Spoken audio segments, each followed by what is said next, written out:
As cotas raciais são adotadas em diversos países com o objetivo de amenizar desigualdades sociais, econômicas e educacionais.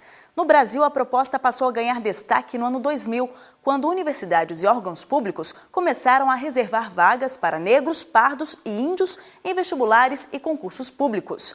Mas, na prática, a lei não é aplicada como deveria. Para debater formas de garantir a regulamentação das cotas raciais nos concursos públicos, a Procuradoria Federal dos Direitos do Cidadão organizou uma audiência pública em Brasília. As cotas para negros já são realidade em universidades públicas. Na de Brasília, por exemplo, o sistema já é aplicado há quase 9 anos.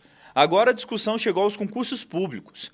Para falar sobre o tema, a Procuradoria Federal dos Direitos do Cidadão convidou representantes da Secretaria de Promoção da Igualdade Racial, do Instituto de Pesquisa Econômica Aplicada, o IPEA, de entidades não governamentais e parlamentares. ONGs como a Educafro defendem a necessidade de maior inclusão dos negros, por conta das desigualdades históricas. Estou contando fortemente que o Ministério Público Federal vá sintetizar esse material com as propostas mais concretas e os argumentos mais contundentes e encaminhar para todas as instâncias que vão ter que tomar a decisão. Há muito que se caminhar. As cotas, elas vêm no serviço público, elas vêm a complementar uma série de medidas que vão transformar o modo como o negro se vê e como a sociedade enxerga o negro a partir da inclusão social. Levantamento divulgado pelo IPEA durante as discussões revela que apenas 4 estados e 42 municípios em todo o país possuem leis para facilitar a entrada de pessoas negras no serviço público. Mas mesmo nesses locais, existem problemas como a falta de aplicação das regras. O diretor responsável pelo estudo diz que é preciso um amplo debate na sociedade sobre o tema. De preferência que esse debate consiga ser travado sem o grau de polarização que a gente tem visto nos debates em torno das questões raciais, para que a gente possa conduzir esse debate em um alto nível e a solução que a gente venha a adotar não seja uma solução primária, uma solução que pareça que resolva algum problema, que a gente não sabe muito bem qual é ainda, e que depois acabe não funcionando.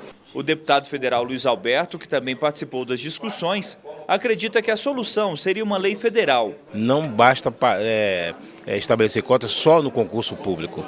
Acho também que deve avançar no sentido da chamada cargo de livre nomeação.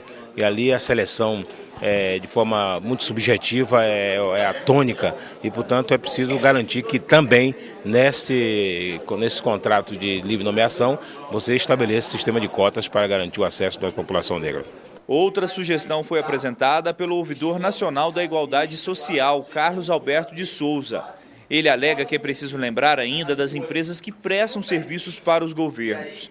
A gente também estuda uma proposta de ter também na questão da terceirização do serviço de mão de obra. Quando a empresa vier a contratar com o poder público, também ter uma questão de reserva de vaga para esses funcionários, esses prestadores de serviços na administração pública. O tema é polêmico, mas a partir de agora as sugestões vão ser analisadas pela Procuradoria Federal dos Direitos do Cidadão. É sempre muito positivo realizar audiência pública e tirar proveitos dela, porque sempre tem boas contribuições que a gente possa fazer, não é, agilizar a agenda política ou as agendas de políticas públicas consistentes como a da integração e principalmente a da promoção da igualdade racial. Quem já não foi ao banco tentar um financiamento e ouviu do gerente que, para conseguir o empréstimo, teria de abrir uma conta corrente ou contratar outro produto. A prática é conhecida como venda casada e é proibida por lei.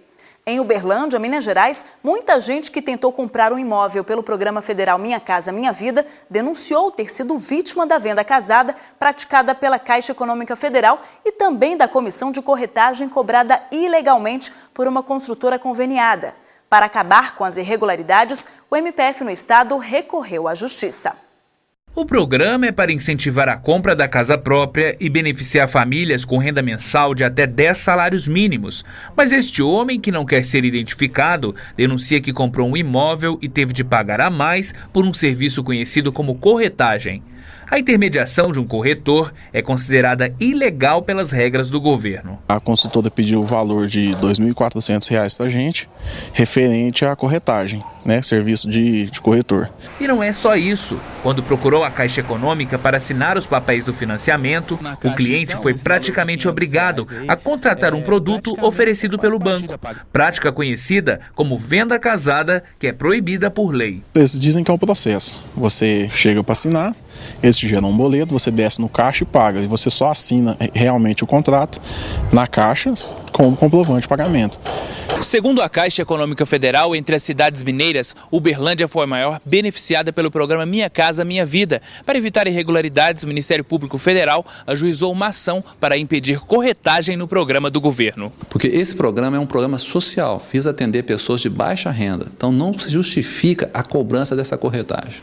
O Ministério Público Federal também questionou o banco sobre a imposição da venda de produtos na hora de fechar o financiamento. Isso é ilegal. A Caixa não pode condicionar a liberação do empréstimo à aquisição de algum produto, como, por exemplo, um seguro de vida. O diretor do Sindicato dos Corretores de Uberlândia explica que o consumidor deve ficar atento. É a construtora que deve pagar o corretor. Nós temos uma parceria com a construtora, então existe uma negociação, de percentual e formas de pagamento daquele comissionamento.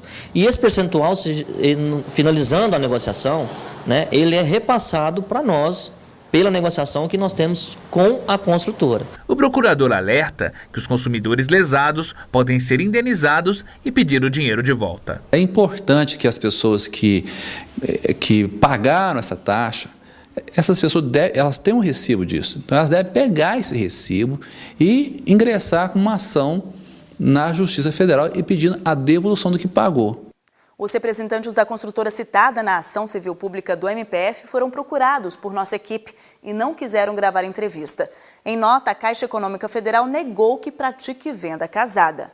Quer participar do nosso programa? É só enviar sugestões pelo e-mail interessepublico@pgr.mpf.gov.br. Para rever alguma reportagem, acesse o novo site www.mpf.mp.br. O programa também pode ser visto no YouTube, no endereço www.youtube.com/tvmpf. E a gente fica por aqui. Obrigada pela companhia e até a próxima semana.